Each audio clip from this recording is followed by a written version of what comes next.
салом. хабарҳои радиои озодиро аз рӯзи панҷшанбе 30 апрел ман хиромон бахозода тақдим мекунам. сарбозони муттаҳам ба латӯкӯби шадиди ҳамхизматашон аз додгоҳ тақозо мекунанд ки нисбаташон муҷозоти нармтар содир шавад.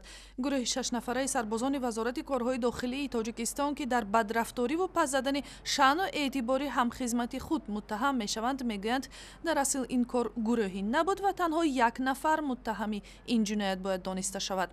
моҷарои латӯкӯби акбархоҷа абдураҳмонов моҳи ноябри соли гузашта ба вуқӯъ пайваст. дар ин ҳодиса ҷоғи ӯро шикастанд. ҳоло муттаҳамон пофишорӣ доранд ки танҳо шоҳиди ин ҳодиса буданду дар латӯкӯби сарбоз як нафар даст доштааст. خواهش میکنیم که بچه‌هامون خدمت کنن، بچه‌مون مایل بر زایتش خدمت کنن. خاطر گفتم بچه‌م خفه نشه، تو خدمت کن، من میشینم جای تو گفتم. چیکار کنیم بچه جان؟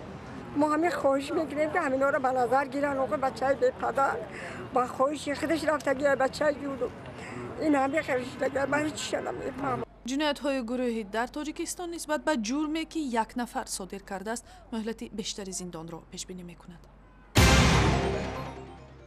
додгоҳе дар Покистон 10 марди даст дошта дар ҳамла ба Малола Юсуфзайро дар як ҳодисаи соли 2012 ба ҳукми абади зиндон маҳкум кард. додгоҳи зидди террористии вилояти шимолу ғарбии Хайбар Пахтунхва ҳукми худро рӯзи 30 апрел эълон кард. додгоҳ гуфт ки маҳкумшудаҳо бо гурӯҳи таҳрики толибони Покистон иртибот дошта дар як амалиёти муштараки сохторҳои ҳифзи ҳуқуқи ин кишвар сентябри соли 2014 боздошт шуданд.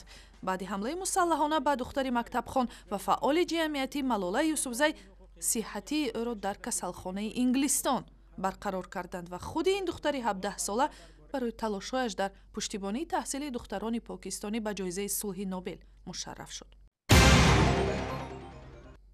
имрӯз давлати Қазоқистон ба Тоҷикистон бахши аввали кӯмакҳои башариашро ки иборат аз маводи ғизо, хаймаҳо ва маҳсулоти бинокорӣ будааст, тақдим кард.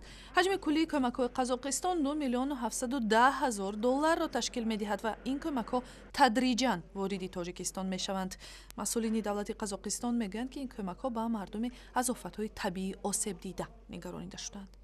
В этих вагонах сейчас прибыла первая партия. Здесь масло растительное. Дар ин вагонҳо бахши аввали кумакҳо расидааст ки аз равғани растанӣ, шакар ва марҷумак иборат аст. мо интизори вуруди филизот, лӯлаҳои пулодӣ, орди гандуми навъи аввал ва дуюм ва ҳамчунон равғани маскаву консерваҳои масло сливочное и мясные консервы.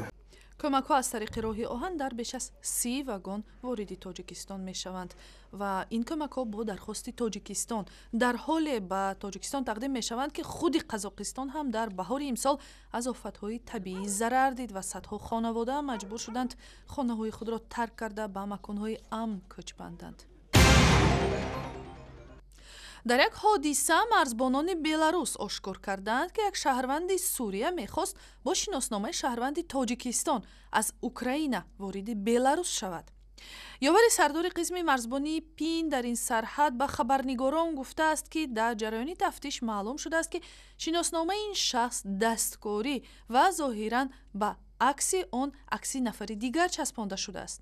маъмурони амниятии Беларус ҳангоми кофтукоби бори ин шахс шиносномаи ҳақиқии ӯро пайдо карданд ки шаҳрванди Сурия буданашро ошкор мекунад. мушоҳидаҳо нишон медиҳанд ки дар Тоҷикистон бархи афроди саршинос ё мақомдорҳо тарҷеҳ медиҳанд ки фарзандонашон ба навъҳои мухталифи варзиш машғул шаванд.